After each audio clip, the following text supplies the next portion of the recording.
ตอนแรกคิดว่าเขายากจนแต่ที่จริงแล้วเขารวยตอนแรกคิดว่าเป็นพนักงานธรรมดาแต่ที่จริงแล้วเป็นลูกชายผู้อำนวยการตอนแรกคิดว่าอ่อนแอแต่ที่จริงแล้วแข็งแกร่งตอนแรกคิดว่าเป็นคนธรรมดาแต่ที่จริงแล้วเป็นขุนนางในบรรดาคอนเทนต์ทั้งหมดบนโซเชียลมีเดียวิดีโอเดียวที่ทำให้คุณหยุดเลื่อนหน้าจอได้คือซีรีส์จีนซีรีส์ที่เต็มไปด้วยพล็อตซ้ำซากการแสดงพอใช้ได้และอารมณ์เกินจริงแต่ไม่รู้ทำไมมันถึงสามารถทำให้คนดูรู้สึกอยากติดตามจนสุดท้ายดูไปหลายสิบตอนโดยไม่รู้ตัว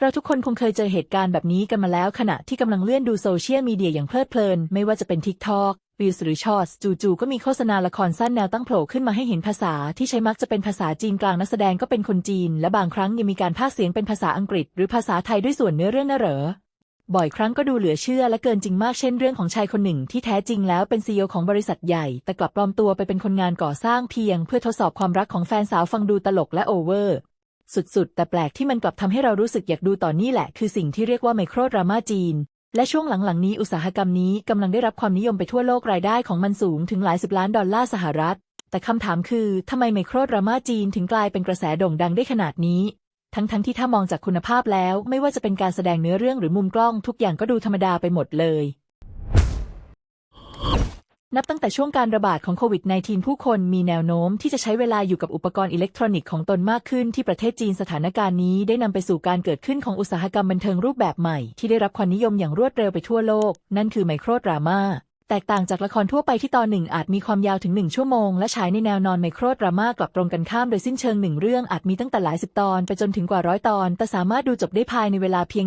1-2 ชั่วโมงหากดูต่อเนื่องลองจินตนาการดูสิเวลา2 ชั่วโมงที่ปกติใช้ดูละครเพียงตอนเดียวกลับสามารถใช้ดูจนจบทั้งเรื่องได้เลยเนื้อเรื่องของไมโครดราม่ามักถูกออกแบบให้เกินจริงและไม่สมเหตุสมผลอย่างจงใจแต่กลับกลายเป็นจุดที่ทำให้มันน่าติดตามทีมที่มักปรากฏก็แฟนตาซีสุดๆเช่นการเดินทางข้ามเวลาการสลับร่างการค้นพบว่าคนยากจนแท้จริงแล้วเป็นทายาทเศรษฐีไปจนถึงเรื่องราวของผู้ถูกกดขี่ที่ลุกขึ้นมาประสบความสำเร็จและล้างแค้นบางเรื่องยิ่งไปกว่านั้นเช่นวังหลังที่นางสนมคลอดบุตรชาย99 คนในคราวเดียวฟังดูเหนือจินตนาการสุดๆแต่กลับได้รับความนิยมถล่มทลายคุณภาพการแสดงมักถูกวิจารณ์ว่าไม่ดีนักมีการแสดงที่เกินจริงและไม่เป็นธรรมชาติชื่อเรื่องก็มักจะยาวและฟังดูตลกเช่นฉันถูกครอบครัวทอดทิ้งแต่จักรพรรดิกลับตกหลุมรักฉันหรือเด็กที่ถูกสลับตัวคือทายาทที่แท้จริงของอาณาจักรราวกับว่าเนื้อเรื่องหลักถูกนำมาตั้งเป็นชื่อเรื่องตรงๆแม้จะดูแปลกและเรียบง่ายแต่ความเหนือจริงและไร้สาระอย่างมีเสน่ห์นี่เองคือสิ่งที่ทำให้ไมโครดราม่ากลายเป็นที่หลงใหลของผู้ชมทั่วโลกต่อไปมาพูดถึงเรื่องตัวเลขกันบ้างตามรายงาน Microdrama Economy Report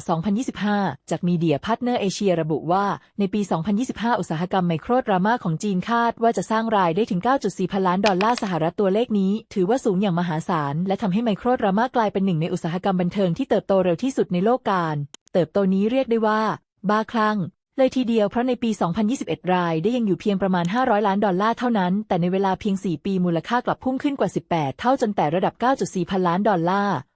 จีนจึงกลายเป็นผู้นำตลาดไมโครดราม่าทั่วโลกทิ้งห่างประเทศอื่นอย่างชัดเจนเพื่อเปรียบเทียบรายได้จากอุตสาหกรรมนี้ในญี่ปุ่นอยู่ที่ประมาณ267 ล้านดอลลาร์ส่วนในเกาหลีใต้ราว199 ล้านดอลลาร์และคาดการณ์ว่าในปี 2030 มูลค่ารวมของอุตสาหกรรมไมโครดราม่าจีนจะทะลุถึง 16.2 พันล้านดอลลาร์สหรัฐสิ่งที่น่าทึ่งยิ่งกว่านั้นคือกว่า 80% ของบริษัทผู้ผลิตไมโครดราม่าในจีนเพิ่งก่อตั้งขึ้นภายในระยะเวลา 5 ปีที่ผ่านมาเท่านั้นผู้เล่นส่วนใหญ่ในอุตสาหกรรมนี้ยังถือว่าใหม่มากแต่กลับสามารถสร้างรายได้มหาศาลระดับพันล้านดอลลาร์ได้อย่างรวดเร็วในตลาดภายในประเทศความนิยมก็สูงไม่แพ้กันมีผู้ชมหากกว่า700 ล้านคองที่น่าสนใจคือเกือบครึ่งหนึ่งของผู้ชมทั้งหมดของคอนเทนต์สุดแปลกเหล่านี้มาจากกลุ่มผู้มีการศึกษาสูงและสัดส่วนระหว่างผู้ชายกับผู้หญิงก็ค่อนข้างใกล้เคียงกันทั้งหมดนี้แสดงให้เห็นว่าเสน่ห์ของไมโครดราม่าได้ทะลุข้ามขอบเขตของอายุเพศและพื้นฐานทางสังคมอย่างแท้จริง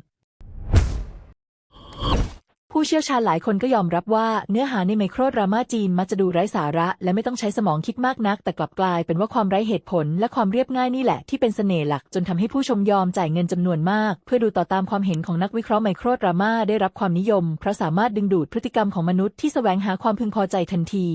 Instant gratification หรือที่เรียกว่าโดพามีนได้อย่างชาญฉลาดรูปแบบของเรื่องถูกออกแบบมาให้สร้างความรู้สึกเร้าใจอย่างรวดเร็วคล้ายกับวิดีโอเกมที่ตัวเอกต้องเผชิญกับความขัดแย้งและอุปสรรคต่อเนื่องในเวลาสั้นๆโครงเรื่องของไมโครดราม่ามักจะเปลี่ยนไปตลอดเวลาโดยมีตัวร้ายปรากฏขึ้นแทบทุกฉากทำให้ผู้ชมรู้สึก หงุดหงิดและอยากดูตอนต่อไปทันทีเพื่อเห็นจุดจบของตัวร้ายคนนั้นแม้ตัวละครเอกหลายคนจะถูกนำเสนอในฐานะผู้ถูกกดขี่หรือคนยากจนแต่พวกเขาไม่ค่อยถูกทำให้ดูอ่อนแอตรงกันข้ามตัวเอกในไมโครดราม่าส่วนใหญ่มักเป็นคนธรรมดาที่มีความมุ่งมั่นกล้าต่อสู้และต้องการล้างแค้นต่อความอายุติธรรมลักษณะเช่นนี้ทำให้ผู้ชมรู้สึกว่าเข้าใจและเชื่อมโยงได้เพราะสะท้อนความรู้สึกและประสบการณ์ในชีวิตจริงของคนจำนวนมากความพึงพอใจสูงสุดมักเกิดขึ้นในตอนจบของเรื่องเพราะตอนจบของไมโครดราม่าส่วนใหญ่จะมีฉากที่ตัวร้ายได้รับผลกรรมของตนเองไม่ว่าจะเป็นต้องคุกเข่าร้องให้สำนึกผิดล้มละลายหรือถูกผู้คนประณามรูปแบบตอนจบแบบนี้เหมือนกับเป็นอาหารของอีโก้สำหรับผู้ชั่วโมงเพราะมันให้ความรู้สึกสะใจที่ความยุติธรรมถูกคืนกลับมาอย่างทันทีทันใดนอกจากนี้ทุกตอนของไมโครดราม่ายังจบด้วยจุดพีคคลิฟงานที่ทำให้คนดูรู้สึกอยากติดตามต่อไปเรื่อยๆแบบไม่รู้จบผลของปรากฏการณ์นี้เห็นได้ชัดจากตัวเลขการดาวน์โหลดแอปดูไมโครดราม่าในสหรัฐอเมริกาซึ่งแตะถึง10 ล้านครั้งและเพิ่มขึ้นกว่า 150% จากปีก่อนหน้าแพลตฟอร์มเหล่านี้ใช้ระบบพรีเมียมโมเดล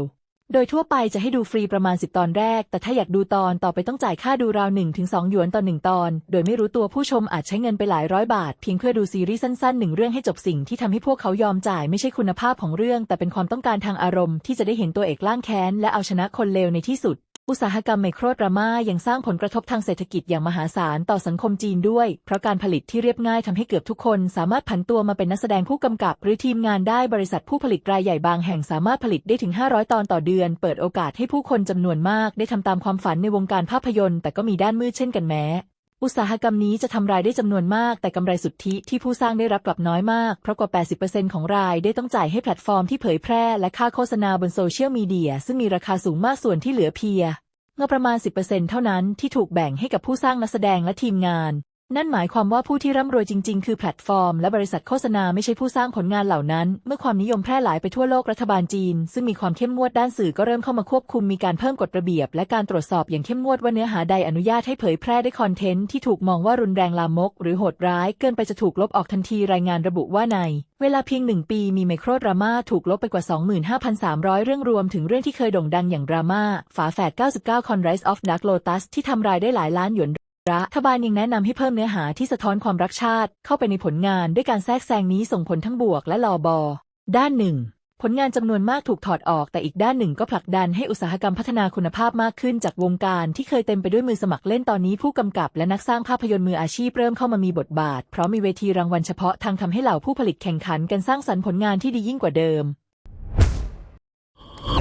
ด้วยการแข่งขันที่เป็นธรรมและสร้างสรรค์แบบนี้ในอนาคตไมโครดราม่าของจีนอาจพัฒนาไปจนมีคุณภาพสูงขึ้นอาจเทียบเท่ากับซีรีส์โทรทัศน์เลยก็ได้เรื่องราวที่เคยดูเหลวไหลหรือซ้ำซากอาจถูกแทนที่ด้วยพล็อตที่มีเหตุผลและน่าสนใจมากขึ้นแต่นี่แหละคือคำถามสำคัญถ้าไมโครดราม่าสูญเสียเอกลักษณ์ความเวอร์และความเหนือจริงของมันไปเสน่ห์ของมันจะลดลงหรือไม่